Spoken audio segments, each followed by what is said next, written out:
Bonjour à tous et bienvenue sur cette vidéo de présentation de Your Guru. Je suis Pierre de Babar et nous allons répondre aujourd'hui à quelques questions que vous pouvez avoir sur Your Guru.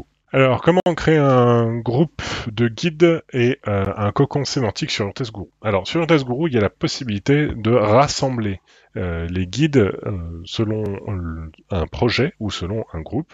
Alors, le projet, ça vous permet de voir des informations au niveau d'un site web. Et le groupe, ça vous permet de calculer un cocon qui va être vraisemblablement posté sur un site web, mais après peut-être que ce n'est pas le cas, c'est vous qui voyez.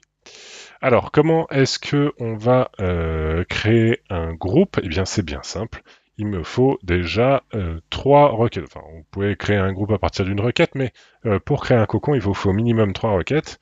Et alors, on va regarder. Voilà, j'ai pris un peu trois requêtes qui n'ont volontairement pas grand-chose à voir les unes avec les autres, mais voilà, c'est l'objectif. Ici donc, je suis sur un projet, donc RACOM pour recetteaméricaine.com. Je suis en train de créer un groupe, donc Donut et Cheesecake, et j'ai trois requêtes qui n'ont pas grand-chose à voir. Faire le glaçage du donut, créer une saveur de cheesecake, dessert américain, et je vais créer un guide. Voilà, là je crée les guides, du coup les groupes sont créés, le groupe est créé, et ce qui va se passer, c'est que en cliquant sur le pictogramme à côté du groupe, je vais pouvoir avoir l'opportunité de calculer un cocon sémantique. Il faut juste attendre que le troisième guide soit créé, mais ça ne devrait pas prendre plus de quelques secondes. Et une fois que c'est fait, je clique du coup sur le petit pictogramme, je vais cliquer ici sur calculer et je vais pouvoir avoir mon cocon sémantique. Alors évidemment, les scores vont être assez faibles puisque normalement mes trois contenus n'ont pas grand-chose à voir les uns avec les autres, mais si ça se trouve, je me trompe. Eh bien non, je ne me trompe pas. Voilà, le plus proche c'est dessert américain et créer une saveur de cheesecake, il y a 12% de compatibilité. C'est pas grand-chose. Alors comment est-ce que je vais exploiter maintenant un graphique comme ça? Je vais vous en montrer un autre. Voilà, je vous en montre un autre sur la galette des rois. Alors comment manger la galette des rois qui est proche, on voit ici à 38% de comment déguster la galette des rois. D'ailleurs si je clique dessus, peut-être avoir plus d'informations. Voilà. Hop. Comment déguster la galette de roi qui est proche à 38% de comment manger la galette des rois. On voit qu'il y a aussi un code couleur hein, avec un lien qui est rouge. Et puis, comment déguster de la galette des rois qui est proche à 45% de comment on fait la galette des rois. Et recette de la galette des rois approche aussi à 29%. Puis je vois plein d'autres valeurs en dessous de 20%. Alors comment est-ce que je dois lire ce graphique?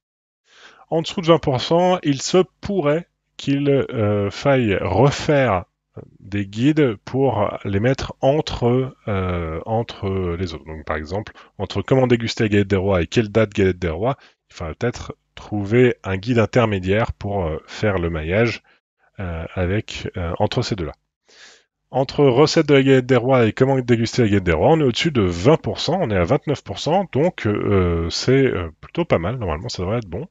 Et, théoriquement, donc on a aussi comment on fait la galette des rois et comment manger la galette des rois, sauf que comment manger la galette des rois, il est en rouge. Et bien pourquoi?